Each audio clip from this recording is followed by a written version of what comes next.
Dear student, जैसा कि आप जानते हैं आईपैड इंस्टीट्यूट से मैं आपसे मुखातिब हूँ। ये सामने हमारा बोर्ड लगा है रिसेप्शन का।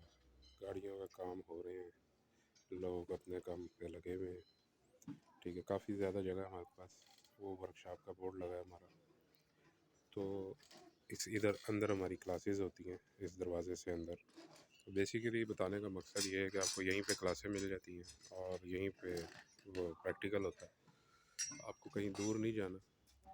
आपको मोटर बाइक्स पे या रक्शों में बैठ के किसी और के पास नहीं जाना होता, यहीं पे सारा काम करना होता है। इंजन की जितनी पावर ट्रेन है वो आपको क्लियर करवाते हैं। स्कैनर का सारा यूज़र मैनुअल भी आपको सिखाते हैं। उसके बाद जो इसमें आ जाते हैं कोड्स स्कैनर के अंदर, वो भी सारे क्लियर करवाते हैं, उनका ट्रबल शूट एरिया जो होता है। फिर कंप्यूटर की वायरिंग डायग्राम आपको क्लियर करवाते हैं कि कौन सी तार कितने नंबर पे लगी है।